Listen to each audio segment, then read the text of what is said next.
Hello friends, तुमचं स्वागत आहे आपल्या कम्प्युटर सर्च 2.0 या मराठी यूट्यूब चॅनलमध्ये। आणि आज आपण पाहणार आहोत आपल्या डेस्कटॉपवर कशा पद्धतीने कॉन नावाचं फोल्डर आपण बनवू शकतो आणि त्यानंतर आपल्याला ड्राईव्हमध्ये सुद्धा कशा पद्धतीने बनवत असते। आणि आज आपण 3 प्रकारे पाहणार आहोत का कशा पद्धतीने आपण कॉन नावाचं फोल्डर बनवतात ते।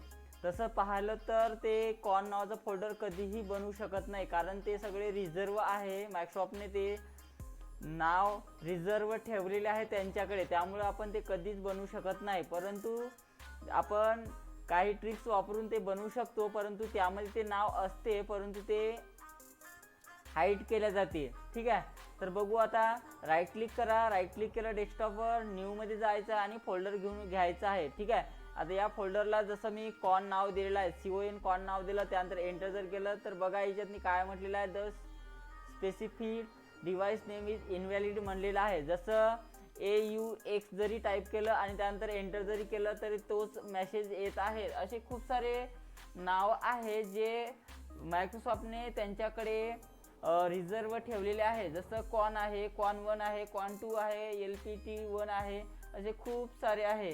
ठीक आहे, तर बघू आपण ते 3 प्रकार कोणते आहेत, तर ज्या पद्धतीने आपण कॉन नावाचं फोल्डर बनवू शकतो। तर पहिलं आहे बघा, पहिलं आहे आपल्याला ज्या फोल्डरला कॉन नाव द्यायचं आहे तर राईट क्लिक करा, राईट क्लिक केल्यानंतर रिनेम मध्ये जा। रिनेम केल्यानंतर आपल्याला सिम्पली कीबोर्डवर टाईप करायचं आहे अल्ट 01 त्यानंतर 60 नाव टाईप केलं बघा, आणि त्यानंतर त्याला फोल्डरला नाव द्यायचं आहे।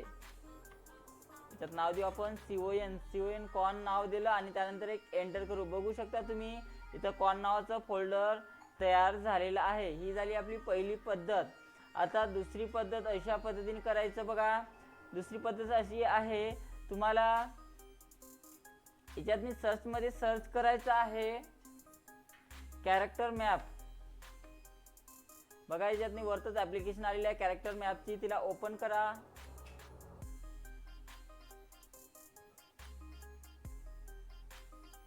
कॅरेक्टर मॅप ही ऍप्लिकेशन ओपन करायची आहे। बघा ही ऍप्लिकेशन ओपन झालेली आहे आणि स्क्रोल डाऊन करून खाली जायचं आहे।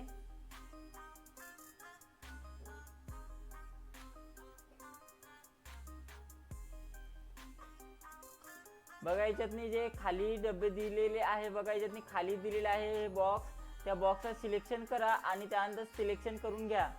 सिलेक्शन केलं त्यानंतर त्याला कॉपी करून घ्या। ठीक आहे, कॉपी करून घेतलं, सिम्पली याला क्लोज करायचं आहे। आता ज्या फोल्डरला आपल्याला ते नाव द्यायचा कॉन, त्या फोल्डरवर जा। जसं मी याच्यात न्यू फोल्डर घेतलेलं होतं, बघा मी पुन्हा एक फोल्डर घेतो नवीन, न्यू मध्ये जायचा आणि याच्यातून फोल्डर घ्यायचा आहे। बघा याच्यात आणि याच्यात सिम्पली ते नाव पेस्ट करायचं आहे, Ctrl+V न पेस्ट केलं आणि त्यानंतर त्याला नाव द्यायचं आहे कॉन।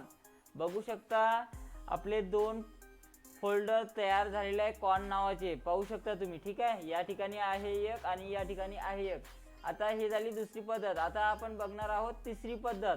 तर तिसऱ्या पद्धतीसाठी आपल्याला डेस्कटॉपवर जर घ्यायचं जर असेल तर पहिले आपल्याला डेस्कटॉपचा ॲड्रेस माहीत करून घ्यावा लागतो। आता डेस्कटॉपचा ॲड्रेस जर माहीत करून घ्यायचा असेल तर त्यासाठी तुम्हाला धिस PC मध्ये किंवा फाईल एक्सप्लोरर मध्ये जायचं आहे।